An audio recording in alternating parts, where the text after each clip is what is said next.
Hello guys, hope you are well and good. आज हम लोग लाइनिंग ऑफ इरिगेशन कैनाल्स के बारे में पढ़ेंगे। ठीक है, तो ये कैनाल्स और चैनल्स के बारे में पढ़ने का क्या मतलब है। सबसे पहले तो आपको पता होना चाहिए कि कैनाल और चैनल होते क्या हैं। तो ठीक है, कैनाल और चैनल क्या होते हैं? एक आर्टिफिशियल अरेंजमेंट होते हैं जिसके कारण डैम से पानी जो हमारा इरिगेशन, जो हमारे ग्राउंड है, इरिगेशन जहाँ पे हो रहा है वहाँ तक हम पानी का सप्लाई कर सके और वाटर की जो क्रॉप की रिक्वायरमेंट है वाटर की, वो हम उसको फुलफिल कर सके। ठीक है, अब ये करने के लिए अब इसमें लाइनिंग का क्या मतलब है। लाइनिंग का मतलब ये है कि जो हमारा सरफेस रहता है वो रफ रहता है। ठीक है, मान लो कि अगर सरफेस रफ है, उसमें बहुत सारे पोर्स हैं, तो अगर पानी एक जगह से दूसरे जगह पे जाएगा किसी मीडियम के थ्रू, तो वहाँ पे क्या होगा कि बहुत सारा पानी परकोलेट होगा, बहुत सारा पानी नीचे नीचे सीपेज सीपेज होगा। ठीक है, बहुत सारा लॉस हो जाएगा। तो जिसके कारण हम क्या करते हैं, लाइनिंग करना चालू करते हैं। ठीक है, और उसके आसपास का एरिया जो है वो वाटर लॉगिंग हो जाएगा। तो जिसके कारण हम क्या करते हैं, लाइनिंग करना चालू करते हैं। ठीक है, अब लाइनिंग होता क्या है। The major advantages of earth channel is its low initial cost. तो इनकी क्या होती है, इनिशियल कॉस्ट लो होती है। The disadvantage of the earth channel are the low velocity of flow maintain to prevent erosion, necessitate large cross section of channel, excessive seepage loss which may be result in water logging and related problems such as salinity of soil, expensive road maintenance, drainage activity, safety of foundation structure etc.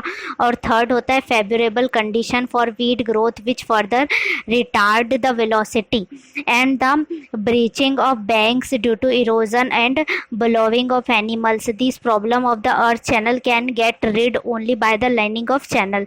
ठीक है, तो ये सब problem हम कम कर सकते हैं अगर हम लाइनिंग ऑफ चैनल करें तो। ठीक है, aligned channel decrease the seepage loss. उसमें क्या होगा कि सीपेज कम होगा, तो सीपेज लॉस कम होगा। Third, the reduction in the chances of water logging.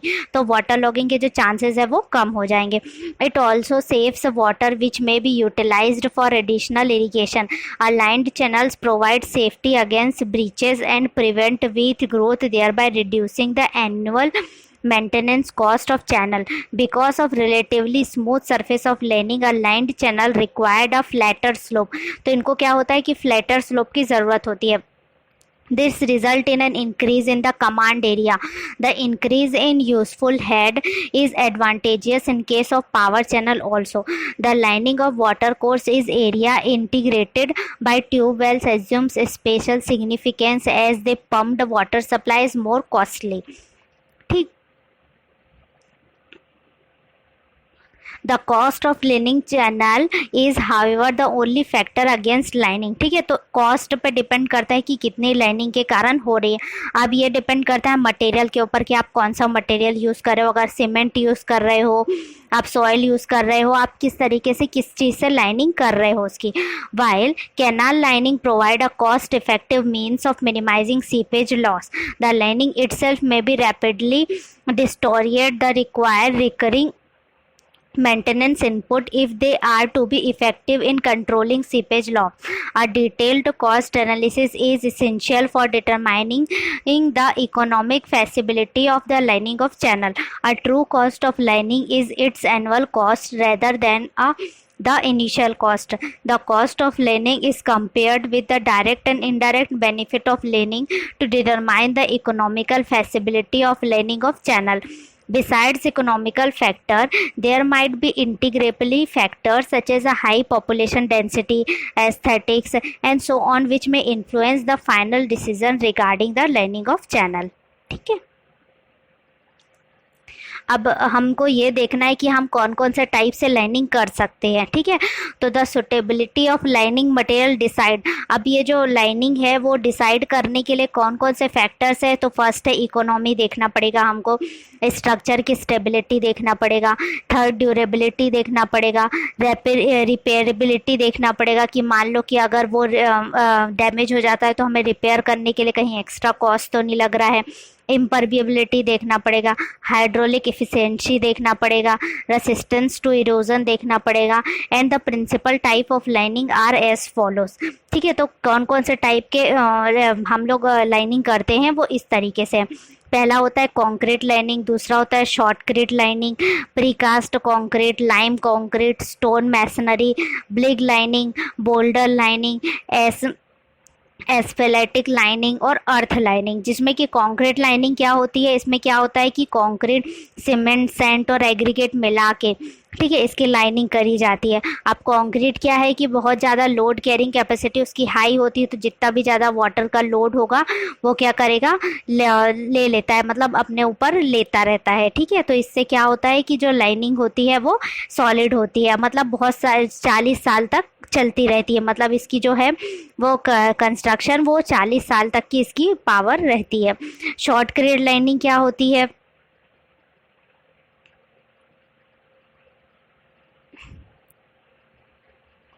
शॉर्टक्रीट lining is constructed by applying cement mortar. ठीक है, तो हम लोग क्या करते हैं, इसमें सेंट नहीं यूज़ करते हैं और एग्रीगेट भी नहीं यूज़ करते, इसमें सीमेंट और पानी को मिला के एक मोटार बनाते हैं, जिसके कारण उसकी लाइनिंग करते हैं। ठीक है, इससे क्या होता है कि जितने भी पोर्स होते हैं वो क्या हो जाते हैं, फुलफिल हो जाते हैं और सीपेज के चांसेस जो होते हैं वो कम होते हैं।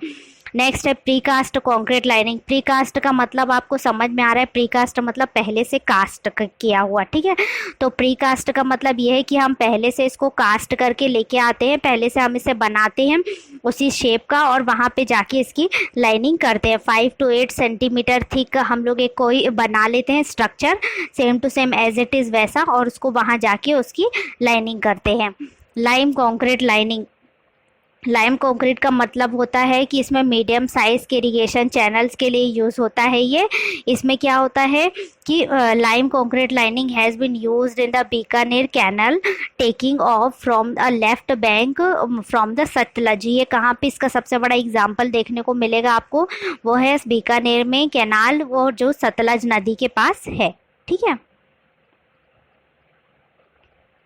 Stone masonry lining. Stone masonry से समझ में आ रहा है, इसमें क्या होता है, सीमेंट मोटार और लाइम मोटार यूज़ करते हैं और स्टोन से क्या करते हैं, हम इसको सेट करते हैं। मतलब कि सारे स्टोन्स बड़े बड़े लगे रहते हैं और इनके बीच के वर्ड्स को फुलफिल करने के लिए हम लोग वहाँ पे सीमेंट या फिर लाइम डालते हैं। ठीक है, ब्रिक लाइनिंग का मतलब ये होता है कि हम लोग इसमें क्या करते हैं कि ब्रिक लगाते हैं, जैसे हम एक वॉल बनाते हैं और जो बीच की जो हमारी वो रहती है वर्ड्स रहते हैं उसको फुलफिल करने के लिए हम लोग सीमेंट मोटार उसमें डालते हैं।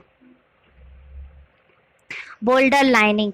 Boulder lining of canal, it is economically feasible, it is useful for preventing erosion and where the groundwater level is above the bed of the canal and there is a possibility of occurrence of damaging back pressure.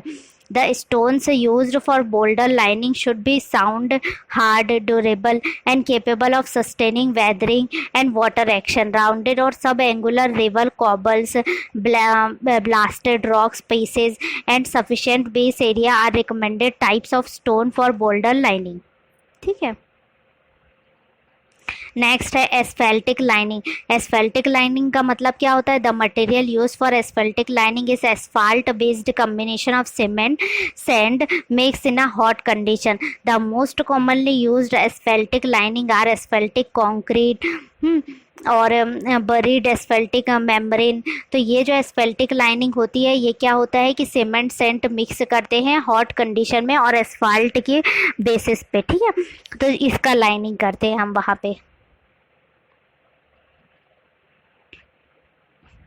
Earth lining. Earth lining का मतलब क्या होता है कि अर्थ lining का मतलब यह होता है कि हमारे जो अर्थ में जो लूज अर्थ ब्लैंकेट्स हैं और कंपैक्टेड अर्थ लाइनिंग है, मतलब कि ये सब जो अर्थ में प्रेजेंट रहते हैं, जो मिट्टी है, जो सॉइल है और क्या बोलते हैं जो हमारे जो एग्रीगेट जो हमारे बोल्डर्स होते हैं, तो उससे क्या होता है कि इसकी लाइनिंग हम करते हैं।